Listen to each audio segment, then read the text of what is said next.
עד היום הטכנולוגיה המודרנית הזאת הייתה רכוש של החברות הגדולות. היום גם הצעירים יכולים לבוא פה, ללמוד, לנצל את הטכנולוגיה, להשתמש בטכנולוגיה, להתקדם במסחר שלהם ולהשתלב בענף. הדור הקודם השתמש במה שנקרא משקפת, את הדבר הזה. עם זה עבדנו, עד לפני כ-15-20 שנה עבדנו עם המשקפת הזאת. היום המשקפת הזאת זה פסה, שמים את זה בכיס ומשתמשים בטכנולוגיה המודרנית החדשנית ביותר. פה בעצם מתחיל תהליך של הייצור. אנחנו מייצרים בשנה רגילה בין 6.5 ל-7 מיליארד דולר, ואפשר להגיד שהכל מתחיל מכאן. הלוואי ולי היו את הדברים האלה בזמני. אם היה לי את הדברים האלה הייתי מאוד נהנה ועובד הרבה יותר קל. ואין מה לעשות, הכל מתקדם ואנחנו התקדמנו מאוד בעולם הזה. מגיע שאפו לבורסה בחו"ל. Having this machinery here in the hall, it is a lovely thing also for all diamond dealers. It makes a lovely social thing for us because that way anybody can use it. If it's a person who's been here for 5 minutes as a customer, as a client who comes in, and the client asks me to check something on the diamond, he can come with me and check it. The access is to everybody here. אם אנחנו בישראל, מחזור העסקים שנאמד כאן בארץ הוא כסדרי גודל של 28-30 מיליארד דולר, אין לי ספק שחלק גדול מהפעילות נשענת בסופו של יום על העובדה שבקומפלקס האדיר הזה, שנקרא בורסת היהלומים, האולם וגם האגף יש לו תרומה נכבדה לפעילות הכלכלית הענפה הזאת. העסקים הקטנים, העסקים הבינוניים, העסקים הצעירים, החבר'ה הצעירים שמגיעים למערכת, אין להם את היכולת הזאת עדיין, והם רק רוכשים אותה, ככה שכאן היא עומדת לרשותם חינם אין כסף, ואני חושב שעצם העובדה שהחברות הפרטיות האלו מוכנות להעמיד את השירות הזה, מדברת בעד עצמה ומדברת בעד החוזק של האגף ושל האולם ושל הבורסה.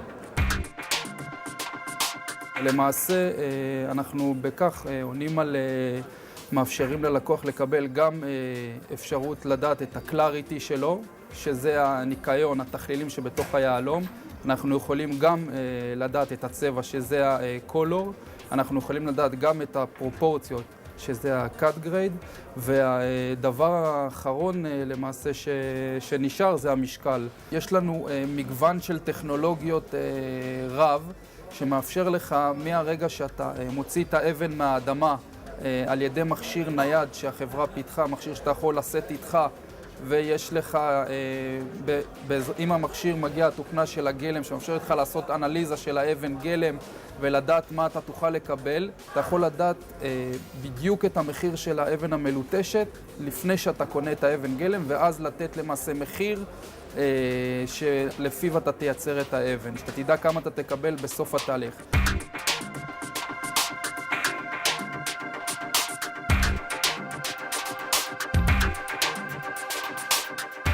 החברה עצמה יושבת בכפר סבא היום, חברה ישראלית, הייצור נמצא פה, הפיתוח נמצא פה.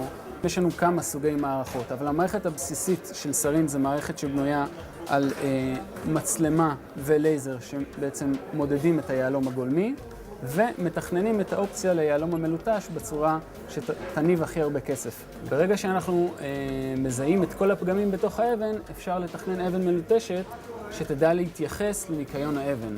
התהליך הזה של המיפוי פגמים, מה שהוא עשה, הוא עשה ממש שינוי שלם בתעשייה. אתה היום בא לאבן, כשאתה מעביר את האבן במכונה אצלנו, אתה מההתחלה יודע מה יהיה בסוף.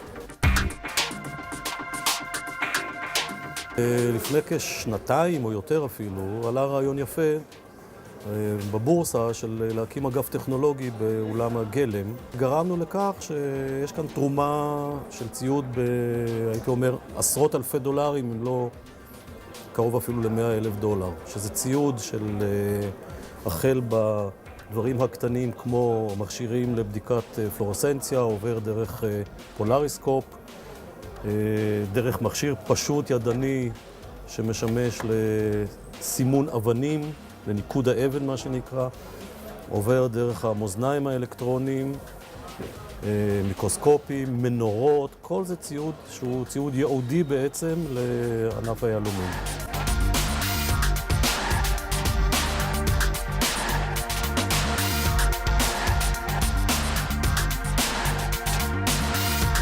The diamond here, it's what somebody can see a diamond and they're going to give you his opinion, and you're going to show another guy, he's going to give you different version. But the machine, you have only one version. Either you like it or not, it's come with the truth. So I think it's the best.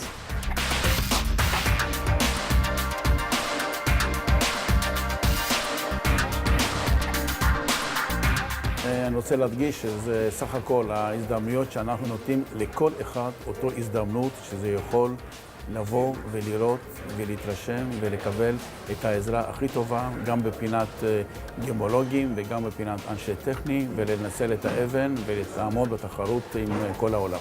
מבחינה חברתית זה מאוד חשוב לבורסה, שאנשים ישתמשו בדברים האלה. אנחנו כבורסה השקענו את מירב הכספים לעניין הזה, קידום ענק של ענף היהלומים בארץ.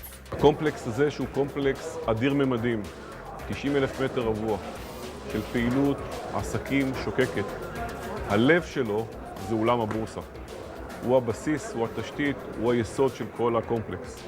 אני יכול להגיד שבימים אלו, למעשה הלב של האולם הפך להיות האגף הטכנולוגי. על מנת שהתעשייה שלנו תישאר במדינת ישראל, אנחנו חייבים טכנולוגיה מודרנית שתשתלב בייצור של האבנים. חשוב לנו שהדור ההמשך ישתלב, יצליח בענף שלנו.